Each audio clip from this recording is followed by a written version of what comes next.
A little over 3 years ago, Jamel Maurice Demons, more known as YNW Melly, turned himself in for the murder of 2 friends that took place in late 2018. From showing off new shoes, releasing new music, and even saying he's coming home soon, YNW Melly has made these past few years look like a cakewalk. But in these same years, he has also endured some of his hardest times behind bars, including fights, behavior issues, and even facing the death penalty. So today, we're going to take a look at YNW Melly's life behind bars. But before we jump straight into it, let me provide you with a brief rundown on how he even got here. YNW Sack Chaser and YNW Juvie were shot and killed while riding home through the streets of Fort Lauderdale with their 2 friends, YNW Melly and YNW Bortland. Melly was dropped off on the way while Bortland proceeded to drive the 2 wounded men to the hospital. And if you don't already know, whenever you arrive to the hospital with gunshot wounds, the police will always be immediately notified. So shortly after the 3 arrived at the hospital, the police pulled up and started asking questions. Bortland tried his best to explain the situation, saying that they were involved in a drive-by shooting, but the police knew something was up because after asking multiple witnesses, everyone's story was slightly different. After the police put in months of investigation, they were finally able to draw up a possible scenario, saying that the 2 men were shot from inside the car, linking the murders to Melly and Bortland, and dismissing the entire drive-by story. Bortland was arrested first on February 12, 2019, and Melly already saw it coming, so he just went on ahead and turned himself in the very next day. The beloved Florida artist posted a picture on Instagram stating in the caption that he is to be turning himself in and all of the rumors that he is guilty are false. Melly was clearly trying to make the best of his time while he was locked away because the rapper was reportedly spending $4,000 a month on commissary, buying snacks, playing cards, headphones, books, and many more miscellaneous items like reading glasses, ibuprofen, and I miss you cards to send to his family back home. My boy Melly was going crazy in the chain gang. And despite most of the other inmates in jail having a low commissary average, Melly seems to max out his spending limit every week. Melly was even seen on Instagram smiling and holding up a pair of $1,000 Versace shoes. Melly has also dropped some hit tracks while locked up, like Mama Cry,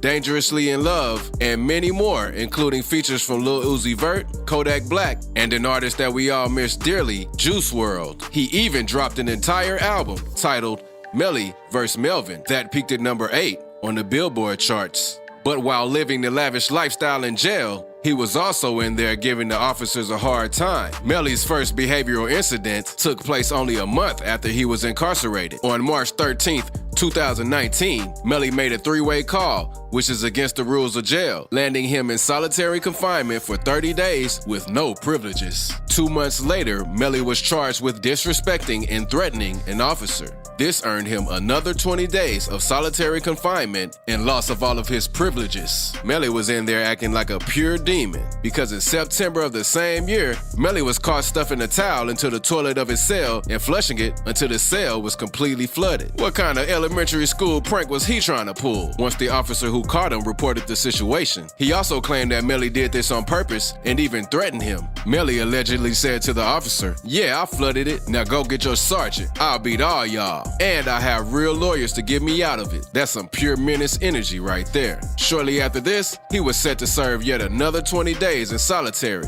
lost all his privileges once again, and on top of that, they threw in a 10-day probation sentence with it. At this point, I'm starting to think that he enjoys being alone in solitary confinement because he just keeps going back. Then, in February 2020, Melly was seen participating in a fight with 5 other inmates. This large brawl took several deputies to break it up. This altercation led him to getting sentenced to another 30 days in solitary. And as you can guess by now, his privileges taken away yet again. In his first year of jail, Melly has already spent a total of 70 days in solitary confinement. That's insane. But those are just a few of his behavioral issues. Melly has also faced some problems regarding his health.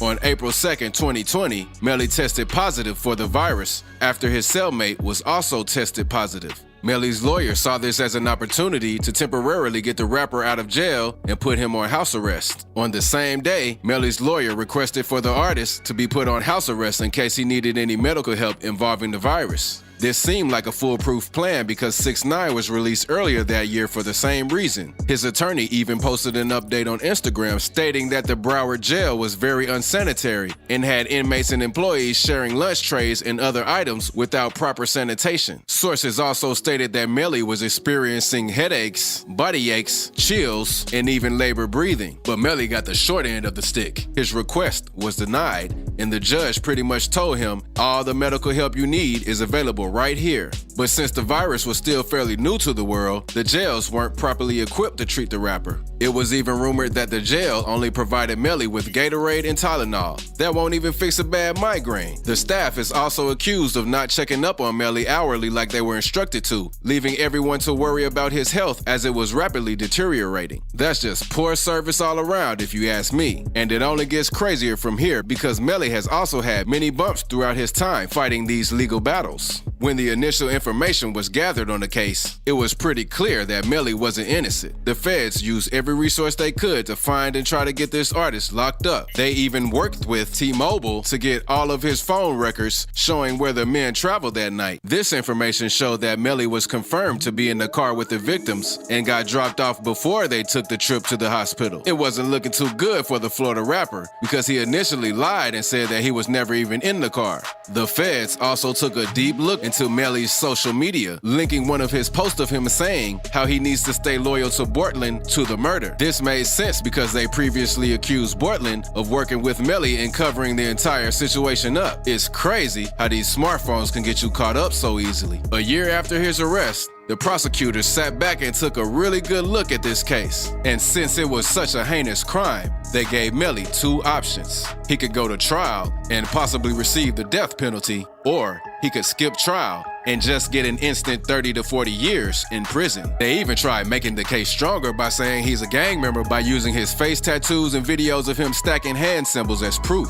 The families of the two victims are more interested in pushing the death penalty, which I can completely understand. This left Melly in a sticky situation, but he didn't fold. I believe the rapper has a really good feeling that he will get off as innocent. And even though the feds had all those scenarios drawn up linking Melly to the murder, they still lacked enough evidence to convict him. So they laid low for a while, continuing to hold Melly without bond while they gathered more information and drew up more possible scenarios. It was until February of this year, 2 years later, when the feds came out with 66, yes, you heard that right, 66 pages of DNA evidence a month before the trial was set to begin. I'm not gonna lie, 66 pages is crazy. Melly might be toast in this one. And as DJ Academics called it, the trial was postponed due to the last-minute evidence drop. All I'm saying is that they're providing this less than a month out before trial.